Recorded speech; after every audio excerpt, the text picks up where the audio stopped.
Buenos días, profesor. Buen día, compañeros. Somos el grupo número 10 de la lectura.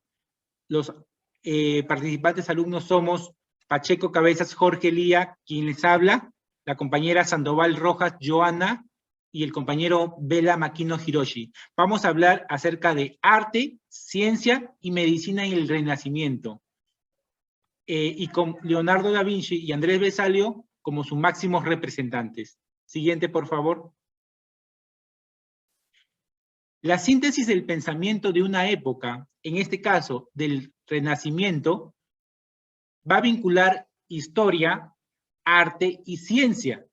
Y como máximos representantes de este tiempo, tenemos en la parte derecha a Leonardo da Vinci. Y en la parte izquierda vamos a observar a Andrés Vesalio, célebre anatomista del Renacimiento. No cabe duda alguna de que la historia va a contribuir o constituye una disciplina de suma importancia para el conocimiento humano. Es una cuestión de la vida de la especie civilizada. Siguiente, compañera. Este tiempo, que es el Renacimiento, es el tránsito entre la Edad Media y la modernidad. Va a abarcar varios siglos en Europa occidental. Es un complejo no solamente de lucha, sino económica y política ante la inminente conquista del capitalismo y la naciente burguesía. Y burguesía, llámese a las personas, ¿no? O los nuevos comerciantes que estaban renaciendo o naciendo en la época del Renacimiento. Va a haber una paulatina reanimación de la vida humana, va a haber un desarrollo de la economía dineraria, entonces va a ser bien diferente el Renacimiento a la edad que le antecedió, que fue la Edad Media, ¿no? Va a haber un desarrollo de esa economía y en algunas ciudades del occidente europeo. Siguiente. Entonces, Roa, ¿no? Un cubano, pensador cubano, nos habló acerca de esto, ¿no? Que el Renacimiento tenía varias características. Entre ellos, la primera, un profundo espíritu de adquisición de conocimiento. Los renacentistas, o en la época del Renacimiento, a comparación de la Edad Media, ¿no? Empezaron a tener un espíritu de adquisición de conocimiento. Se desarrolló en ellos un desarrollo de espíritu racionalística. La razón sobre las emociones. Tercero, va a haber una fe inquebrantable en la fuerza del hombre para lograr su independencia de la naturaleza. Ya no es Dios, ya no es la fe lo que lo mueve, ¿no? Sino es la fuerza del hombre.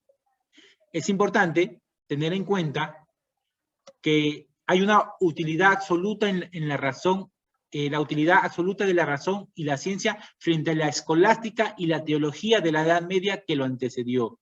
Entonces, los conocimientos y lo que ha más adelante, gracias a la razón y la ciencia que fueron abriéndose paso contra la escolástica, contra el sistema feudal, que era muy dogmático, ¿no? Entonces, este pensador Roa nos explica acerca de las características de este renacimiento. Sigue nuestro compañero.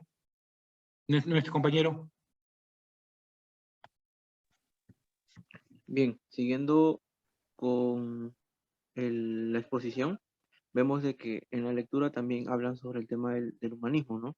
Que es sobre una mentalidad nueva que se va adquiriendo aproximadamente en los siglos XV y XVI, ¿no? Porque la Europa occidental experimentó unos importantes cambios para poder permitirse la innovación o la evolución de la Edad Media a la Edad Moderna, ¿no? Entonces el humanismo, más que todo, fue un movimiento intelectual. Y en este periodo, el ser humano era considerado como un centro en todas las cosas. Como hay una palabra muy importante que lo puse en esta imagen, que es el antropocentrismo, ¿no? Que es una manera de pensar la realidad considerando al hombre como el centro de todo, definiéndolo como la realización máxima de la creación y ejemplo de la perfección mental, espiritual y física. Siguiente.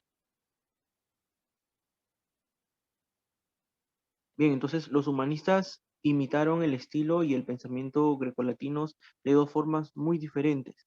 La primera, que es la llamada imitatio ciceroniana o imitación de un solo autor como modelo de toda cultura clásica, como Cicerón, impulsada por los humanistas italianos. La otra, el otro estilo fue la imitatio ecléctica o imitación de lo mejor de cada autor grecolatino, propugnada por algunos humanistas encabezadas por quién?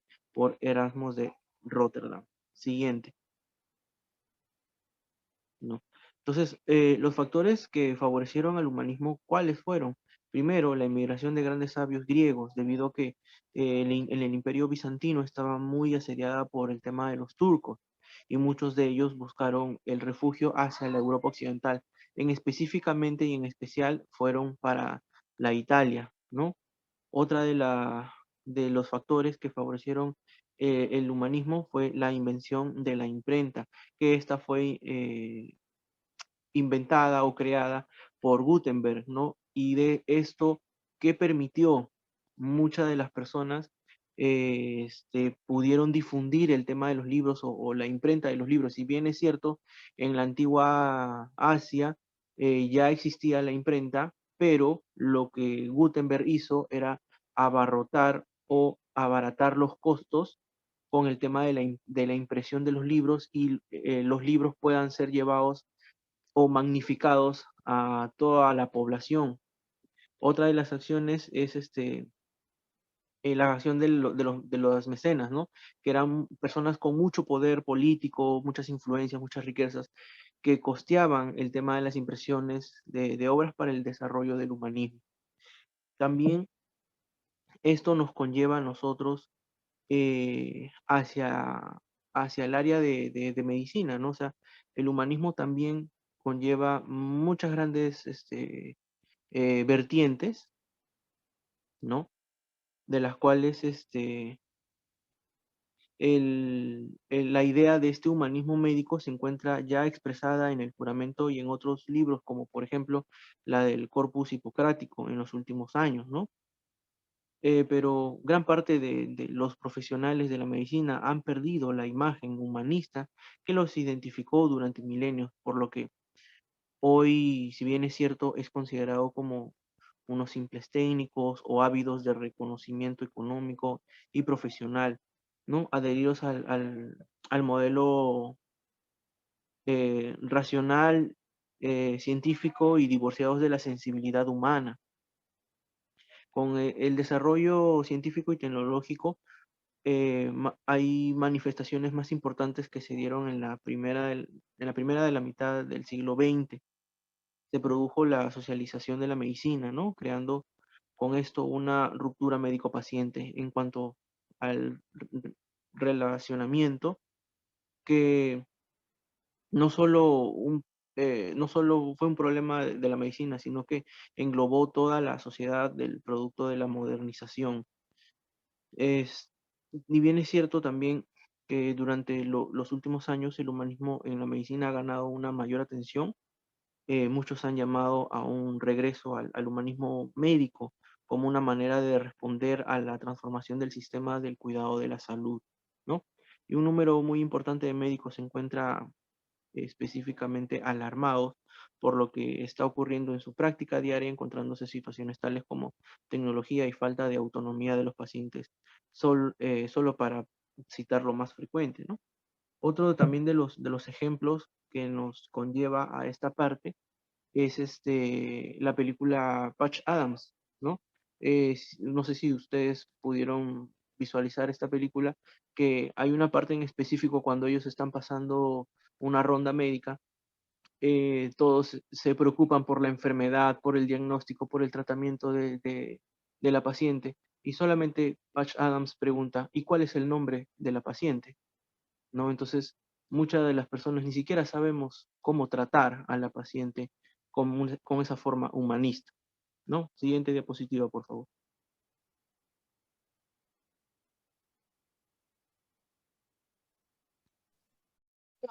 Bueno, ahora hablando sobre los representantes tanto del arte como de la ciencia y la medicina, hablaremos un poco sobre Da Vinci. Da Vinci se preocupó mucho por los problemas de salud en sus tiempos, tales como la peste en Milán. Él halló como una de las causas al hacinamiento y la sociedad. Es por esto que proyectó espaciosas villas para sus ciudadanos con todas las condiciones, tanto higiénico-sanitarias, que nos liberase de los riesgos epidémicos. También hizo planos para las canalizaciones de los ríos e ingeniosos sistemas de defensa ante la artillería enemiga, que fueron irrealizables ya que los consideraban irracionales. Tras la muerte de su protector, Da Vinci se traslada al Palacio de Clox, siendo nombrado aquí primer pintor, arquitecto y mecánico del rey. Su salud se vio muy deteriorada hacia 1517, perdió la vitalidad del brazo derecho, pero esto no tuvo impedimento para que él continuase con sus creaciones con el brazo izquierdo, hasta que él murió en el año 1519. Ahora, otra destacada figura patrimonial de la ciencia renacentista que empleó el arte como un soporte didáctico para la transmisión de conocimientos sobre la anatomía fue Andrés Vesalio. Fue nacido en Bruselas en el año 1515. Es considerado como el padre de la anatomía moderna. Y no solamente por sus aportes en este campo en específico, sino porque también revolucionó la enseñanza de esta materia, con marcada incidencia en lo que era la cirugía de los siglos posteriores. En el año 1538 va a publicar su obra Tabulae Anatomica Sex, en la que se emplea el dibujo en láminas secuenciales para explicar el sistema tanto vascular y el sistema óseo, haciendo un valioso material didáctico para los estudios anatómicos tributarios a la medicina, que fue empleado hasta mucho tiempo después, con probado grado de exactitud, pero se le considera su más importante obra, que vio la luz en el año 1543, De Humani Corpus Fabrica, sobre la estructura del cuerpo humano. Esta fue publicada en 7 volúmenes y fue reconocida como la más importante contribución a la anatomía de aquellos tiempos. Sus discípulos y contemporáneos le ponderaron la exactitud de los libros e ilustraciones que acompañaban los textos de esta obra, lo cual los hacían más comprensibles, amenos y didácticos, pues con ayuda de un colaborador logró más de 300 dibujos, muchos de los cuales la ciencia anatómica actual no lo rechaza. Tan es así que declararía en una ocasión: no me tomo la molestia de preocuparme de los pintores y escultores que se amontonan en mis disecciones, ni pese a sus aires de superioridad, me siento menos importante que ellos. También Vesalio fue una persona de ciencia que incursiona en el arte transmisor de los conocimientos, y se pueden enumerar sus méritos científicos en 3 direcciones esenciales. La primera, el carácter exploratorio de la anatomía humana descrita desde su propio terreno, como la disección del cuerpo. La segunda es la descripción de las partes del cuerpo, representado a través de los esquemas, de diagramas, ampliadores del conocimiento. Por último, la utilización de las artes plásticas, como la pintura, sobre todo como una herramienta fundamental de toda su obra. Esto sería todo y muchas gracias por su atención.